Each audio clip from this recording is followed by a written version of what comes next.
Bonjour. Il y a des ascensions politiques qui relèvent du miracle, puis il y a des chutes qui ressemblent à un malheureux retour de flamme au retour de la manivelle. Et lorsque l'ardeur du cœur se heurte aux signaux des codes, le voyage du destin devient astreignant jusqu'à s'interrompre brutalement. L'histoire du ministre Paulin Akpona, limogé du gouvernement béninois, est celle d'un destin fulgurant devenu étonnamment fragile. 5 mois seulement auront séparé la consécration de l'humiliation administrative. Face au tableau sombre que Paulin Akpona est allé voir par un coup, la souffrance des populations a rendu l'émotion palpable.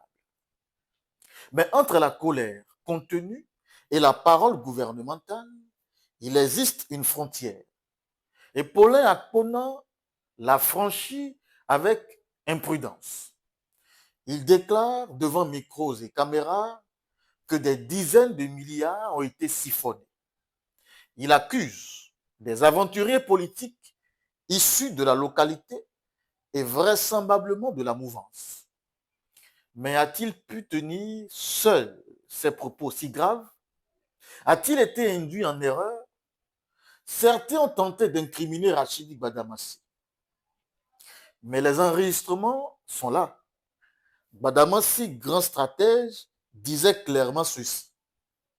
En matière de stratégie politique, expert, je suis venu ici la nuit.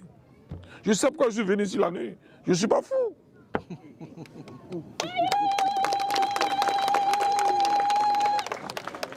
Mais lui, je ne l'ai pas dit pourquoi je l'ai retenu.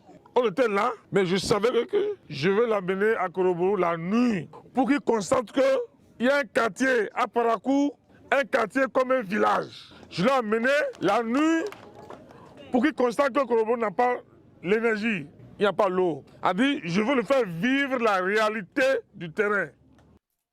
Rien qu'à écouter cet extrait, on comprend que le ministre conseiller Rachidi Badamassi voulait montrer, voire provoquer un changement, mais pas attaquer aussi ouvertement son propre camp. Il voulait sensibiliser, pas déstabiliser. C'était un acte pédagogique, un appel au réalisme, pas un signal de guerre. Il traçait subtilement une ligne rouge à son invité. Mais Paulin Akpona, emporté par l'émotion, l'a délibérément effacé et assurément traversé. Il disait fièrement ceci. Le ministre Badamassi a oublié que je suis aussi ministre conseiller, Ah oui. que j'ai été nommé au même titre que lui sur le même acte comme ministre conseiller en charge des affaires économiques. Donc je me connais aussi un peu en stratégie. Alors pourquoi ce dérapage? Parce que Paulin Akpona n'avait pas encore changé d'ADN. Il était propulsé par le souffle encore chaud de son ancienne fonction de ministre conseiller.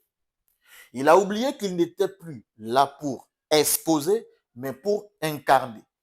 Il croyait pouvoir parler comme les ministres conseillers qui sont, eux, mandatés et lancés comme des missiles politiques, alors que lui devrait désormais parler comme un ministre d'État, c'est-à-dire avec réserve et diplomatie. Paulin Akpona s'est livré, par orgueil peut-être, par sincérité sans doute, mais surtout par l'oubli. L'oubli qu'un ministre titulaire ne se bat plus avec les mêmes armes qu'un ministre conseiller. C'est ce que Rachidi Badamassi lui disait en se revendiquant stratège et en confiant très clairement dans son discours le rôle de technicien et représentant du gouvernement à son invité. Mais Paulin Akpona n'a pas lu entre les lignes. Et pourtant, son histoire aurait pu être différente. Car il a eu la chance exceptionnelle d'être titularisé ministre.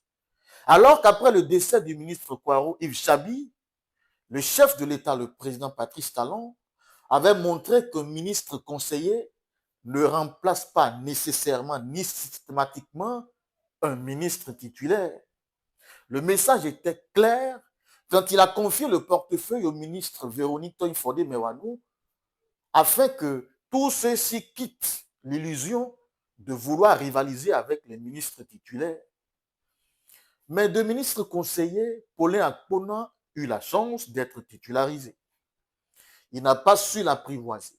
Il agit peut-être sous l'envie de riposter à ceux qui, dit-on, cherchaient à le décrédibiliser. Il aurait dû se souvenir que dans un même camp, on ne règle pas ses comptes en public sans consulter l'état-major. Quand on règle ses comptes personnels en direct, dans le même camp, sous l'étiquette du gouvernement et du parti de la mouvance, cela s'appelle du sabotage involontaire. Conséquence, il engage le gouvernement dans une guerre interne. Il engage également son parti, le Bloc républicain, dans un rude combat de terrain. Il donne sans doute des munitions à ceux qui doutent de la fiabilité des ministres conseillers à être titularisés. Il envoie par-dessus tout un message dangereux dans la lutte contre la corruption, celui de la division et de l'inefficacité plutôt que de la rigueur. Alors que peut-être le président Patrice Talon connaissait déjà les irrégularités évoquées. Peut-être qu'il attendait le bon moment. Peut-être même que Paulin Akpona aurait été son outil un jour pour frapper juste. Mais en brûlant les étapes, en exposant sans permission, Paulin a cassé la mécanique. Il a contraint le pouvoir à choisir entre sa voie solitaire et la cohésion de groupe. Et dans ces cas-là, la réponse est toujours la même. Il est tombé, non pour avoir menti, mais pour avoir parlé trop. Trop fort et trop seul. Il avait peut-être raison. Mais avoir raison ne suffit plus en politique. Il faut aussi savoir attendre, savoir doser, savoir informer.